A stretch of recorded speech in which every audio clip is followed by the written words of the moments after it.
사도신경으로 우리의 신앙을 하나님께 고백하겠습니다. 나는 전능하신 아버지 하나님 전지의 창조주를 믿습니다. 나는 그의 유일하신 아들 우리 주 예수 그리스도를 믿습니다.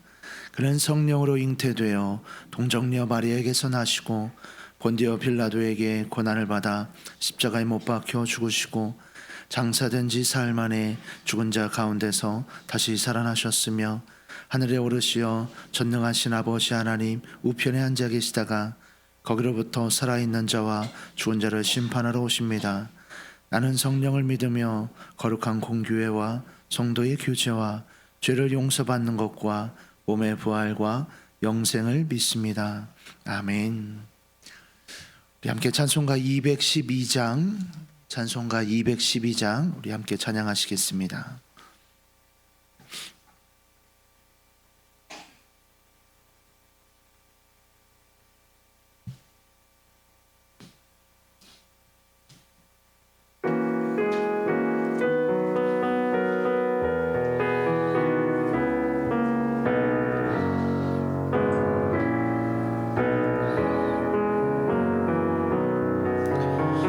겸손히 주를 섬길 때 괴로운 일이 많으나 그 주여 내게 입주사 잘 감당하게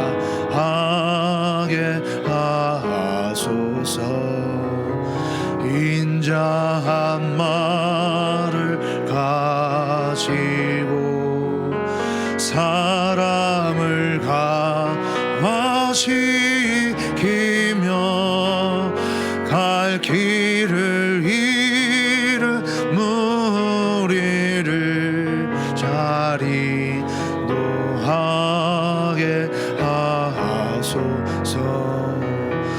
그 주의 귀한 인내를 깨달아 알게 하시고 굳건한 믿음 주셔서 늘 승리하게 하소서.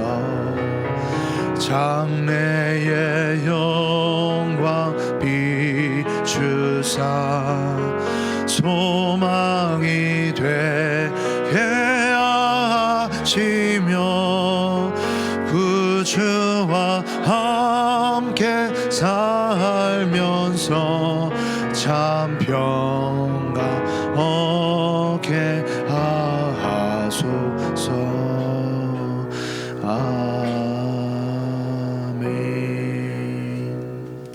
오늘 우리에게 주시는 하나님의 말씀은 시편 50편 16절에서 23절까지 말씀입니다. 시편 50편 16절에서 23절까지의 말씀 우리 한 절씩 교독 후 마지막 절을 합독하겠습니다. 악인에게는 하나님이 이르시되 내가 어찌하여 내 율례를 전하며 내 언약을 내 입에 두느냐. 내가 교훈을 미워하고 내 말을 내 뒤로 던지며 도둑을 본즉 그와 연합하고 간음하는 자들과 동료가 되며 내 입을 악에게 내어주고 내 혀로 거짓을 꿈꾸며 앉아서 내 형제를 공박하며 내 어머니의 아들을 비방하는도다. 내가 이 일을 행하여도 내가 잠잠하였더니 내가 나를 너와 같은 줄로 생각하였도다. 그러나 내가 너를 책망하여 내 죄를 내 눈앞에 낱낱이 드러내리라 하시는도다. 하나님을 잃어버린 너희여 이제 이를 생각하라. 그렇지 아니하면 내가 너희를 찢으리니 건질 자 없으리라.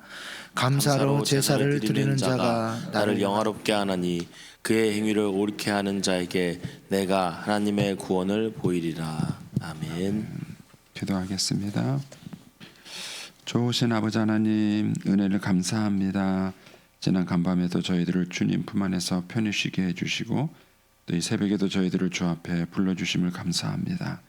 오늘도 저희들에게 새날 주시고 또 생명 주시고 건강 주셨는데 이 한 날도 주님과 더불어 동행하게 하시고 주를 기쁘시게 하는 한 날 되게 하여 주옵소서. 이 새벽에도 주님을 사모합니다. 말씀과 기도 가운데 저희들을 만나 주시며 주의 성령으로 충만케 하여 주옵소서. 기도의 용을 부어 주셔서 마땅히 간구할 것들로 기도할 수 있게 하여 주옵소서. 주님께 감사의 예물과 또 일천번째 예물 드립니다. 믿음으로 순종으로 감사로 드리는 예물을 주님께서 기뻐 받으시고 약속하신 하늘의 복과 땅의 복으로 충만하게 채워 주옵소서. 주의 은혜로 종의 가정들을 형통케 해주시며 그 자녀들을 축복하여 주옵소서. 예수님의 이름으로 축복하며 기도하옵나이다. 아멘. 이 새벽에도 주의 은혜와 축복이 함께 하시기를 축원합니다. 오늘 그 박희종 성도님 우리 발인 예배가 있습니다. 오전 8시에 있고요. 교회에서는 7시 45분에 출발하도록 하겠습니다. 이제 어제에 이어서 이제 시편 50편 말씀 우리 같이 또 묵상할 텐데, 이 시편 50편은 이제 약간 독특한 구조입니다. 보통은 이제 시편이 그 시편 기자의 마음을 하나님께 아뢰는 그런 형태가 주예요. 그 시편 기자가 어려움을 당했다든지 또는 뭐 좋은 일이 있다든지 이래서 자기의 마음을 하나님께 아뢰는 그런 내용이 주인데, 이 시편 50편은 반대로 하나님이 우리에게 얘기하시는 그런 형태의 이제 시로 되어져 있습니다.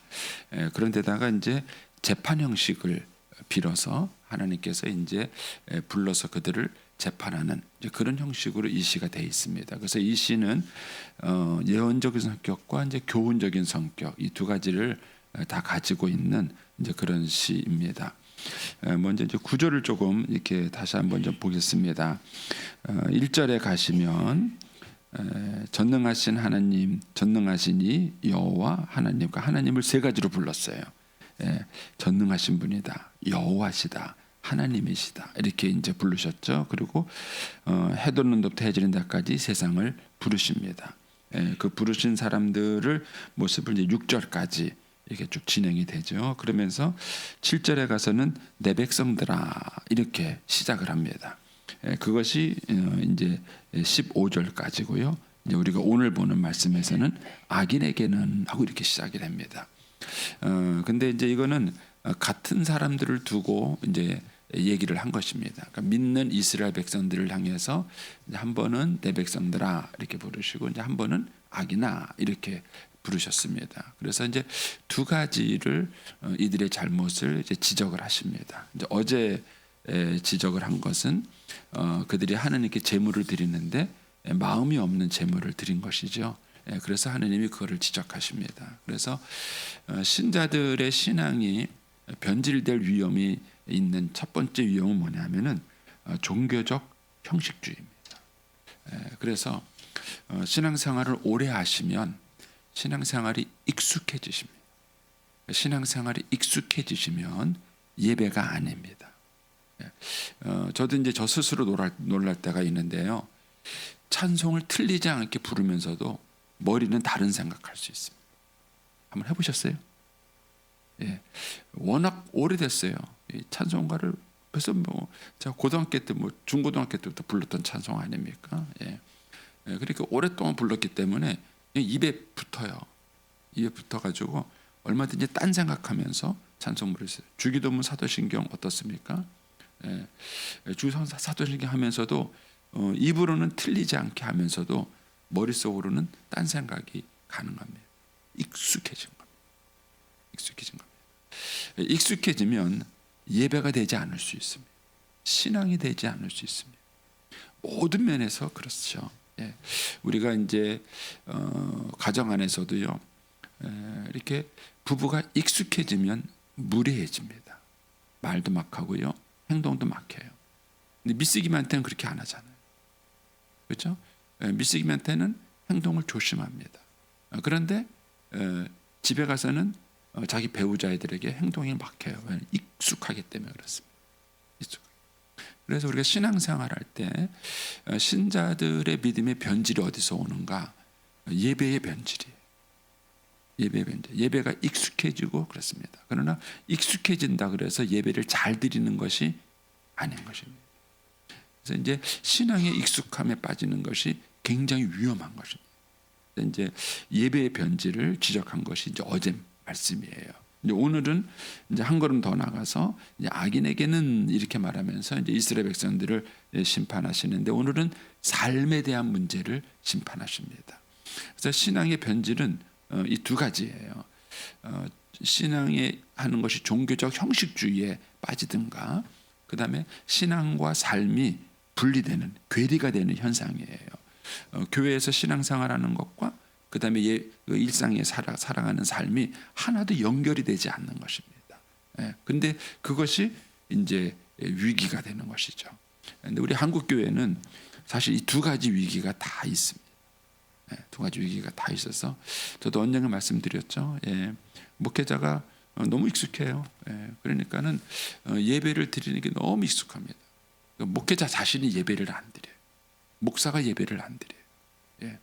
그런 모습들을 너무 많이 봅니다. 저도 제 자신 안에도 그런 것이 있다는 것을 느낄 때가 참 많아요. 그는 굉장히 위협적인 것이죠. 그리고 이제 또 하나의 뭐가 있냐면은 신앙과 삶이 분리되는 것입니다. 근데 한국 교회는 지금 이 두 가지 위기가 다 와 있습니다. 그래서 예배가 더 이상 감격스럽지 않고요. 그다음에 신자들이 세상 사람들에게 인정을 받지 못하는 것입니다. 왜냐하면 신앙과 삶이 괴리가 됐기 때문에 그래요. 그러나 여러분들이 기회가 되시면 한국 교회사를 읽어보세요. 한국 교회사를 읽어보시면 우리나라 믿음의 1세대들은 신앙과 삶이 철저하게 같았습니다. 철저하게 같았습니다. 그래서 그들의 그 삶의 모습을 보고 사람들이 도전과 감동을 받은 거예요. 도전 감동을 받은 것입니다. 그래서 이 부분을 한번 여러분들이 이제 이 시편 50편을 묵상하시면서 묵상해 보시면 좋습니다. 자, 이제 오늘 말씀은 그들의 삶의 위선을 지적하시는 것이죠. 자, 16절 보시면 악인에게는 하나님이 이르시되 내가 어찌하여 내 율례를 전하며 내 언약을 내 입에 두는가. 이 사람들은 겉으로는요 하나님의 말씀을 입에 두고 있었어요. 그리고 또 뭡니까? 하나님의 말씀을 전했어요. 그러니까 겉으로는 말씀 공부도 열심히 하고 말씀도 전하고 말씀도 가르치고 또 하나님 말씀이 중요하다고 강조하기도 하고 그렇게 하는 거예요. 그런데 실상은 어땠느냐? 17절 가시면 뭐라 그럽니까? 내가 교훈을 미워하고 내 말을 내 뒤로 던지며. 하나님 말씀을 우습게 보는 거예요. 하나님 말씀을 진지하게 생각하지 않는 것입니다. 겉으로는 말씀을 가르치고 그 말씀이 중요하다고 얘기하고 성경의 권위를 강조하고 그렇게 하면서도요, 실제 그의 삶 속에서는 하나님 말씀을 귀하게 여기지 않는 것입니다. 그 다음에 18절에 가면은 도둑을 본즉 그와 연합하고 간음하는 자들과 동료가 되며 그랬습니다. 그러면 친구를 보면 그 사람을 알 수 있다 그러죠. 여러분의 친구가 누군가 한번 살펴보세요. 여러분들이 누구와 가까이 하는가 한번 살펴보십시오. 정말 복음적인 사람과 가까이 하고 있는가? 정말 하나님을 경외하는 사람들과 가까이 하고 있는가? 신자들이 이렇게 삶과 신앙의 모습이 다른 거예요. 여기는 이제 도둑을 보니까 그 사람과 같이 짝짝꿍이 되는 거예요. 간음하는 자들과 함께 동료가 되는 거예요. 그러니까 말씀이 그의 생활 속에서 하나도 적용되지 않는 것이죠. 그 다음에 19절 갔으면 뭐라고 말합니까? 내 입을 악에게 내어주고 아예 그 입의 주인이 자기가 아니야. 그냥 악이 돼버린 거예요. 내 혀로 거짓을 꾸미며 그랬습니다. 그러니까 신앙은 반드시 언어의 변화를 가져옵니다. 언어가 변화되지 않으면 신앙이 바뀌지 않은 것입니다.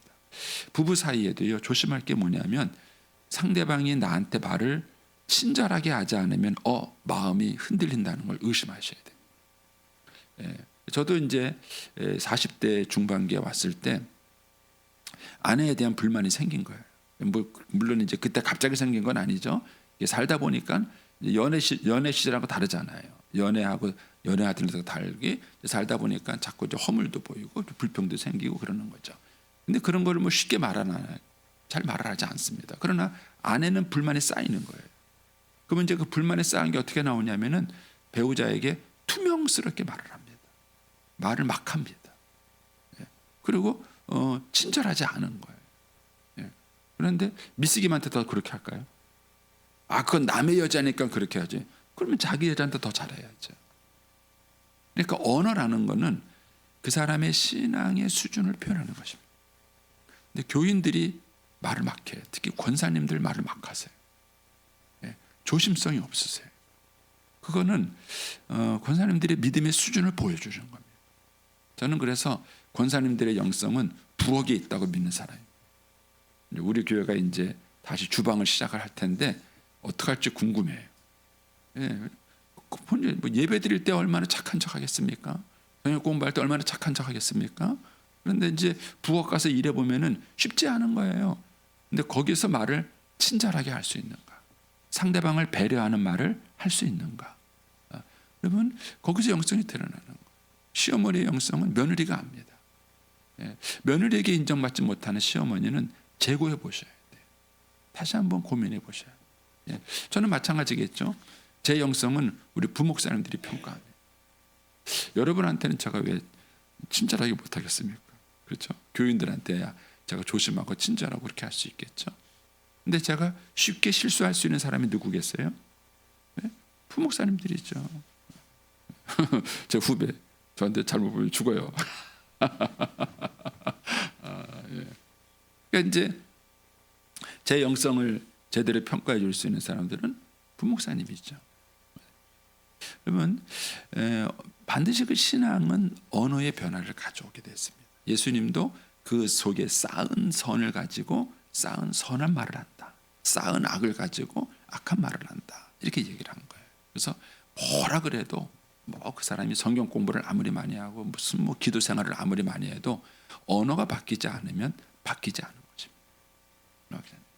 그래서 이 주님께서 이거를 지적을 하신 것이죠. 내 입을 악에 내어주고 내 혀를 거짓으로 꾸미며, 그 다음에 이제 20절에 이렇게 말하면 앉아서 내 형제를 공박해요.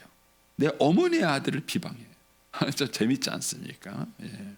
그래서 여러분, 신앙은요 가까운 사람에게 어떻게 하느냐에 따라 달린 거예요. 그래서 제가 저희 목사님들한테 늘 강조하는 게 그거예요. 사모님이 인정하지 않으면은 가짜다. 목사가 자기 아내도 행복하게 못하면서 어떻게 교인을 행복하게 할 수 있겠어요? 그럼 거짓말이에요. 거짓말입니다.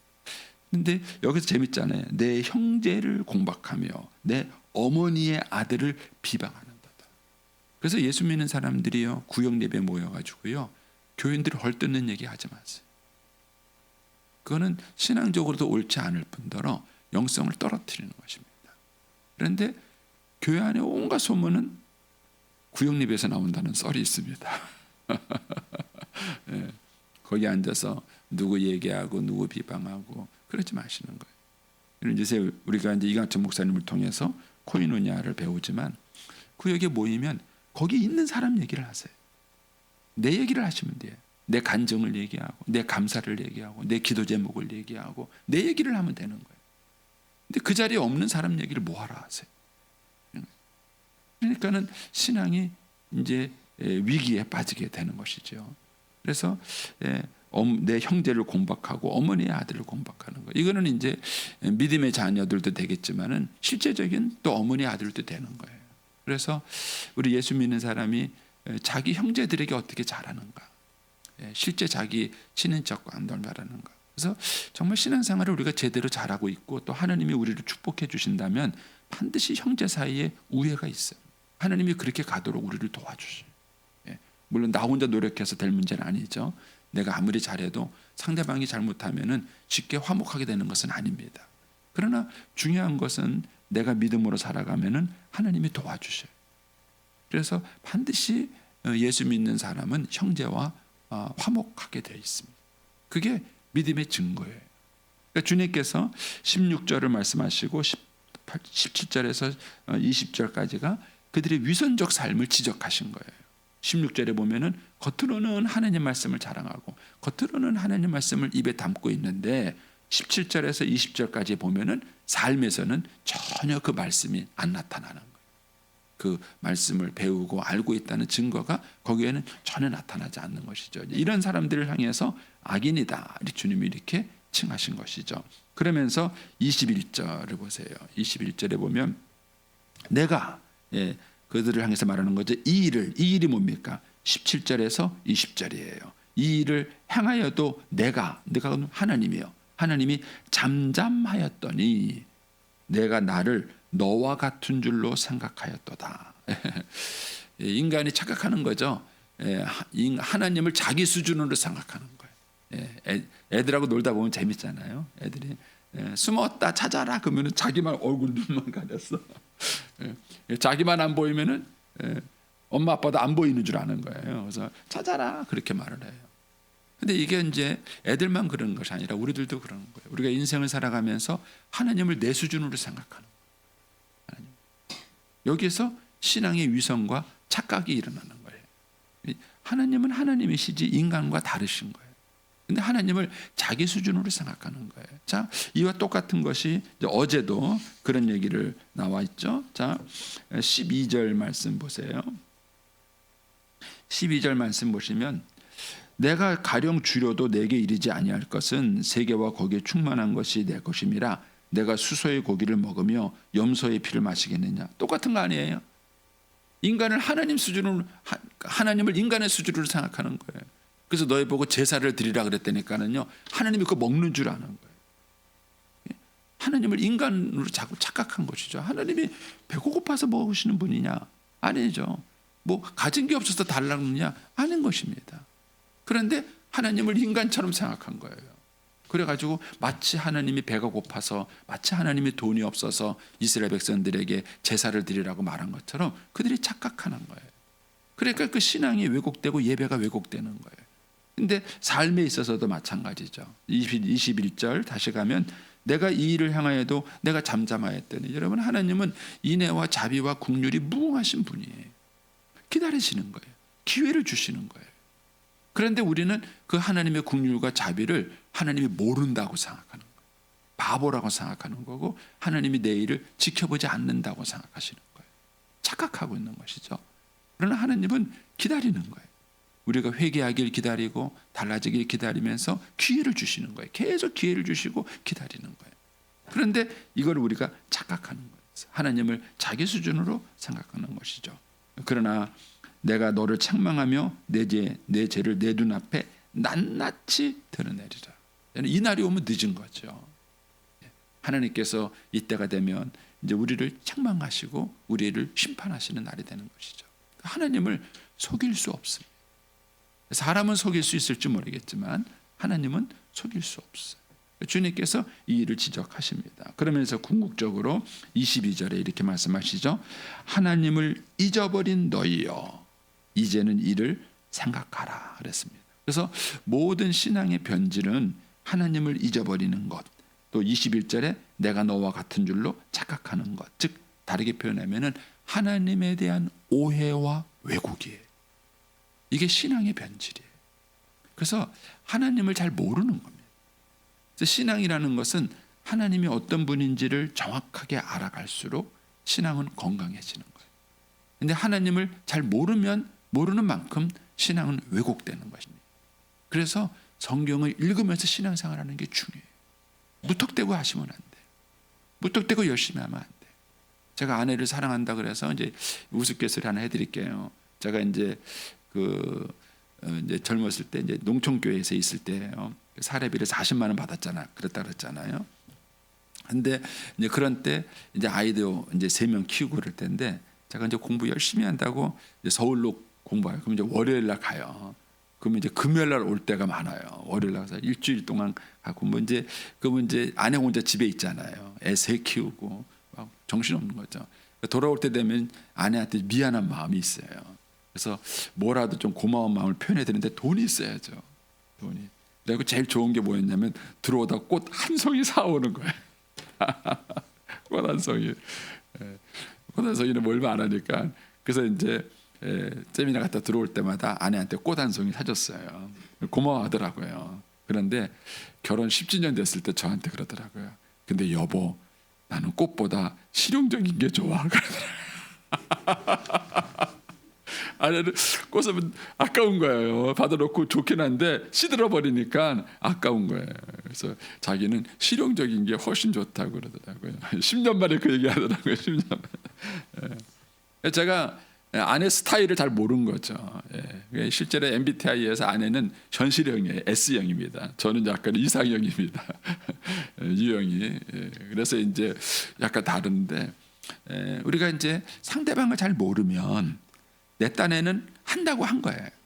내 딴에는 잘한다고 했는데 실제로 상대방한테는 유익이 안 되는 것이죠. 그러니까 사람과 사람과의 관계도 그런데 하나님과 우리와의 관계도 그렇지 않겠느냐는 거죠.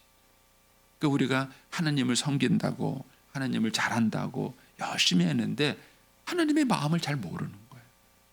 그러니까는 신앙생활이 이상해지는 거예요. 그래서 신앙생활이 건강해지려면 하나님을 아셔야 돼. 하나님이 어떤 분인지, 하나님이 어떤 마음을 갖고 계신지, 하나님이 어떤 기대를 하고 계시는지. 그래서 하나님을 바르게 아는 것만큼 신앙은 건강해지는 거예요. 근데 하나님에 대해서 무지한 만큼 신앙은 왜곡되는 것입니다. 이거는 욥기에서도 똑같아요. 욥기에서도 친구들이 욥을 위로하러 왔다가 욥을 정죄하잖아요. 논망이 막 벌어져요. 그런데 욥기 42장에 가면은 하나님이 나타나셔서 이제 욥의 친구들을 책망할 때 이렇게 말해요. 너희들이 나에 대해서 말한 것은 욥의 말같이 옳지 않다, 바르지 않다는 지적을 해요. 다르게 표현하면은 세 친구들이 가지고 있었던 하나님에 대한 신앙관이 왜곡됐다는 거예요. 욥이 가지고 있는 신앙관이 옳다는 거예요. 그래서 저와 여러분이 하나님을 잘 모르고 그 하나님에 대한 왜곡된 생각을 가질수록 신앙은 건강하지 않습니다. 건강하지 않습니다. 그래서 여기서 이제 22절에 그렇게 말하는 거예요. 하나님을 잊어버린 너여 이제는 이를 생각하라. 다시 생각하라는 거예요. 다시 뭘 생각하는 겁니까? 하나님의 은혜, 하나님이 어떤 분인지를 다시 생각하는 것입니다. 그렇지 않으면 내가 너를 찢을 것이다, 심판할 것이다, 이렇게 말씀하시죠. 그러면서 이제 23절에 반복되는 얘기를 하십니다. 우리가 이제 어제 14절에서 그런 얘기를 했죠. 감사로 하나님께 제사를 드리며 이런 말이 나오는데 여기 23절에도 똑같이 이렇게 말합니다. 감사로 제사를 드리는 자가 나를 영화롭게 하나니. 그래서 이 감사가 인격의 바로미터를 평가하는 굉장히 중요한 요소가 돼요. 그래서 여러분 아이들에게 감사를 가르치고 감사를 훈련하는 게 정말 중요한 겁니다. 아이들이 철이 들면 뭐 하죠? 부모님께 감사하는 거예요. 부모님 고마워요. 저 키워줘서 감사해요. 너무 고생해요. 철이 없으면요 불평하는 거예요. 엄마가 해준 게 뭐가 있냐고. 자식만 낳으면 부모냐고. 부모 역할 똑바로 해야 될 거 아니냐고. 이러는 거예요. 그러니까는 나이 아무리 먹어도 부모한테 불평하는 자녀들은요 철이 안 든 거예요. 나이 40 먹으면 뭐합니까? 엄마가 그때 나 공부 똑바로 시켜줬으면 내가 이러고 사냐고. 엄마가 그때 나 공부 안 시켜줬으면 내가 이러고 사는 거 아니냐고. 나이 40 먹어도 철이 없는 거죠. 그래서 철이 있는 특징은 뭐냐면 감사를 하는 거예요. 고마움을 하는 거예요. 부부도 마찬가지입니다. 여러분 부부가 관계가 건강하다는 얘기는요 고마움을 표현하고 살아야 돼요. 여보 나하고 살아줘서 고마워. 당신이 나하고 결혼해줘서 고마워. 당신이 있기 너무 행복해. 그러면 그런 고마움을 느끼지 못한다는 얘기는 이미 부부관계가 병들고 있다는 거예요. 병들고 있다는 거예요. 여러분 하나님과 우리와의 관계도 마찬가지예요. 저와 여러분이 신앙이 성숙하면 성숙할수록 감사가 늘어납니다. 성숙하면 깨닫는 게 많거든요. 하나님께 받은 게 많거든요. 그전에 내가 몰라서 그런 거예요. 그런데 깨달으면 깨달을수록 하나님께 감사하고 또 감사하고 또 감사하는 거예요. 그래서 이 감사가 저와 여러분의 영성과 삶의 건강을 측정하는 바로미터예요. 그래서 여러분들이 얼마나 감사하며 사는가. 그래서 저는 이제 사람을 평가하는 기준 중에 하나가 이거예요. 사익감을 볼 때도 이 친구들이 감사하는 친구인가, 고마워하는 친구인가. 그럼 감사할 줄 모르는 사람은 아무리 외형적으로 똑똑해도 건강한 인격을 갖지 못한 사람이에요. 그래서 감사가 되게 중요해요. 그래서 23절에 그렇게 말하죠. 감사로 제사를 드리는 자가 나를 영화롭게 하나니. 뭐가 하나님을 기쁘시게 하는가? 뭐가 하나님께 영광이 되는가? 감사하는 삶. 생활 속에서도 감사할 수 있어야 되고 예배 가운데도 감사할 수 있어야 되고 늘 그 삶의 터전에서 하나님께 감사를 드릴 수 있는 것입니다. 이런 사람이 하나님을 영화롭게 한다. 그리고 그의 행위를 옳게 하는 자, 이거는 이제 17절부터 20절을 염두에 두고 하는 얘기죠. 하나님 앞에 말씀을 적용하고 올바르게 살아가는 자를 내가 하나님의 구원, 내 구원을 보여주겠다 이렇게 말씀하십니다. 그래서 저와 여러분이 하나님 앞에서 감사하는 삶을 사시고요. 그리고 그 하나님의 은혜를 다시 기억하면서 우리의 삶 속에 말씀을 적용하는 삶을 사십시오. 그러면은 하나님께서 그 구원을 우리에게 보여주시겠다 이렇게 말씀하시는 겁니다. 오늘 한 날도 이 하나님과 더불어 동행하는 복된 날이 되시기를 축복합니다. 기도하겠습니다. 오늘은